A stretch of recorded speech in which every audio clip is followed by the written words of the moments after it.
Salut tout le monde! Alors ça y est, je suis de retour après 2 semaines de vacances. Les miennes se sont bien passées, j'espère que les vôtres se passent bien, ou se passeront bien, ou se sont bien passées.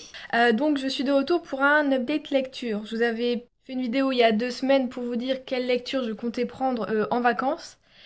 Et maintenant je pense qu'on commence un peu à me connaître, je les ai oubliées. J'en ai pris qu'une seule, celle que j'étais en train de lire, et les autres m'attendaient pendant 2 semaines sur ma table de salon. Ouais, donc je n'ai pas lu The Lying Game et je n'ai pas lu J'ai embrassé un zombie et j'ai adoré. J'ai donc acheté des livres en vacances, oui, parce que j'ai pas pu me retenir, hein, je savais pas quoi faire, je tournais en rond, on aurait dit un pauvre animal dans sa cage, je me suis quand même acheté des livres. Donc en même temps, vous les verrez. Alors le seul livre que je n'ai pas oublié pour mes vacances, c'est Walking Disaster, le deuxième tome de Beautiful Disaster de Jamie McGeer aux éditions J'ai lu. Alors ce deuxième tome, c'est celui du point de vue de Travis, mais c'est la même histoire que dans le premier tome avec Abby. Mais je crois que j'ai quand même plus aimé ce deuxième tome. Travis, on le redécouvre. Il était intriguant et mystérieux dans le premier, il est toujours dans celui-ci, mais on sait pourquoi il agit de certaines façons. On comprend. Ouais, on le comprend mieux. Enfin, l'auteur a eu une bonne idée de décrire ce deuxième tome, même si c'est la même chose que le premier, du point de vue de Travis. Au final, je pensais, oui, bon, bah, on va regarder la même chose, ça sert un peu à rien. Et ben non, en fait, ça m'a vachement servi de lire ce deuxième tome du point de vue de Travis. Et j'ai adoré, j'ai encore pleuré, j'ai encore ri, genre, je me suis encore dit, mais qu'est-ce qu'ils foutent Des fois, je me dis, ah ouais, ça se finissait comme ça. Et en fait, on se souvient, et c'est super, super agréable. Et pour une lecture d'été, du coup, ça m'a fait vraiment du bien. Et donc, j'étais super contente de retrouver toute la troupe du premier tome dans ce deuxième tome, de les voir différemment, de voir d'autres personnages qu'on voyait peu dans le premier tome. On les voit plus là, on les comprend aussi, on voit leur façon d'être, tout ça, et ouais, on les comprend mieux. Et donc je suis super contente de ce deuxième livre parce qu'il m'a fait repenser à plein de bons moments quand j'avais lu le premier tome. Et donc voilà, je suis super contente d'avoir lu ce deuxième tome. Et franchement, c'est une saga que je conseille. Ouais, ouais, il faut le lire. Si on a envie de lire un peu de style Young Adult, je conseille la série Beautiful Disaster. Et je compte donc lire pour la fin d'année, ouais, peut-être plus pour la fin d'année, Beautiful Wedding. Bon, ça spoil un peu, mais bon, le titre c'est le titre, qui est le troisième tome de cette saga. Ensuite, donc j'ai acheté en vacances In the After d'Emitria Lunetta, ou Lunetta, je ne sais pas trop, je pense que c'est Lunetta, oui, Dimitria Lunetta, qui est le premier tome de cette saga. Le deuxième tome est déjà sorti en début d'année, je crois, c'est In the End. J'ai flashé sur ce livre en vacances parce que je me suis dit un peu de dystopie, bon, ça m'en fera pas de mal après un livre young adult. Et c'est vrai que ça m'a fait plutôt du bien.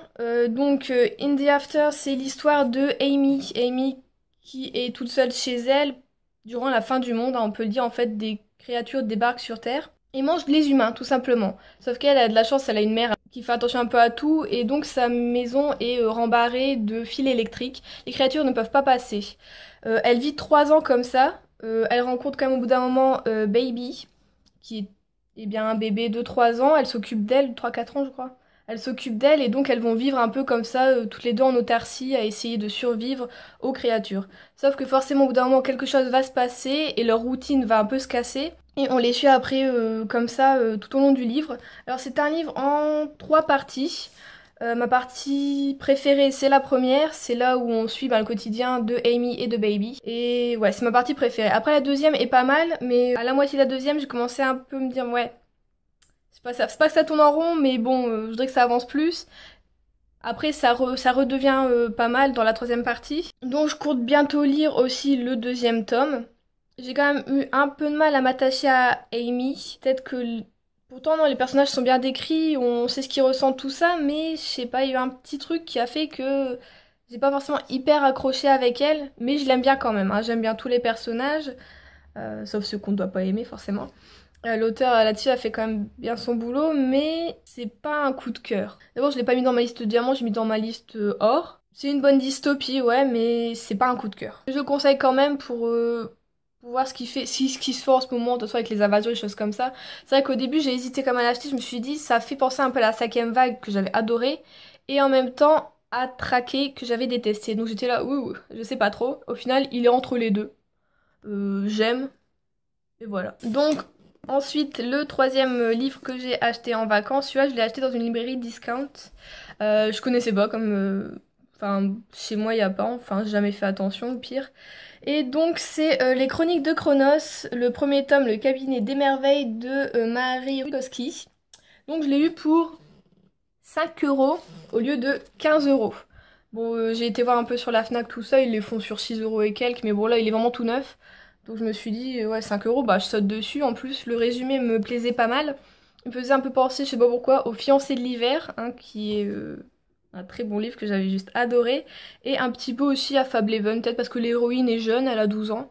Ouais, il y a des pouvoirs magiques, des choses comme ça. Je me suis dit en plus, ouais, la couverture est super jolie pour 5 €. Enfin, vas-y, saute dessus et voilà. Donc, je l'ai acheté et je viens juste de le finir. Vraiment, il y a les 10 minutes. Et franchement, j'ai beaucoup aimé. Je l'ai mis aussi dans ma liste d'or. Il est pas non plus coup de cœur, mais je me suis dit que c'est un petit fantastique vraiment pas mal. Donc, dans ce livre, on suit Petra, qui est la fille de Michael Chronos, qui a des facultés d'influencer le métal. Donc, comme vous l'aurez compris, dedans, il y a des personnes qui ont des facultés, des visions, enfin plein de choses comme ça, pour influencer des métaux, du verre ou des choses comme ça. Et malheureusement, en fait, le père de Petra est assez connu souvent pour ses pouvoirs. Le prince de Bohême, qui est le royaume dans lequel ils vivent, décide de l'engager pour construire une magnifique horloge pour Prague. Mais le père de Petra se fait voler ses yeux par le prince. Juste avant qu'il finisse l'horloge, il y a juste une pièce à reconstruire et à mettre dans l'horloge pour qu'elle fonctionne. Mais le prince décide de voler les yeux du père de Petra avant qu'il finisse l'horloge et il le renvoie chez lui aveugle. Petra n'est pas du tout d'accord avec ça. Elle n'a que 12 ans, mais elle veut agir. Elle dit c'est pas normal, son père, il a construit une horloge, le prince devait être content, et lui, il a l'air de rendre son père comme si c'était un honneur de lui avoir pris ses yeux. Donc Petra, vous compris, va essayer de retrouver les yeux de son père. J'ai beaucoup aimé Petra, c'est pas ouais, voilà non plus un coup de cœur comme personnage, mais je l'ai beaucoup aimée. Pour 12 ans, elle est plutôt intelligente, elle est perspicace, elle est courageuse.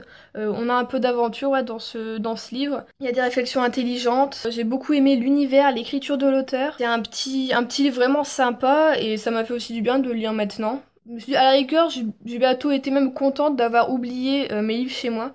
Et je suis contente d'avoir acheté ces 2 livres et puis de les avoir lus, voilà. Peut-être si j'avais pris les livres que j'avais préparés pour les vacances, j'aurais peut-être moins eu envie de lire. Je suis contente d'avoir découvert ces 2 livres grâce à ma micro-mémoire. Ouais. Oui, je voulais dire aussi, oui, sur cette série, alors ça a été publié en 2009, ce premier tome. Le deuxième tome a été publié en 2010. Il est plutôt introuvable, on peut le dire, hein. J'ai essayé de chercher, il n'y a que sur la Fnac que je le trouve. Donc si je veux le lire, en gros ce tome se suffit à lui-même, hein. On peut lire que celui-là si on veut. Mais c'est vrai que si on aime bien les personnages et puis l'univers, l'aventure, on a envie de continuer. C'est pour ça que je lirais bien quand même le deuxième tome.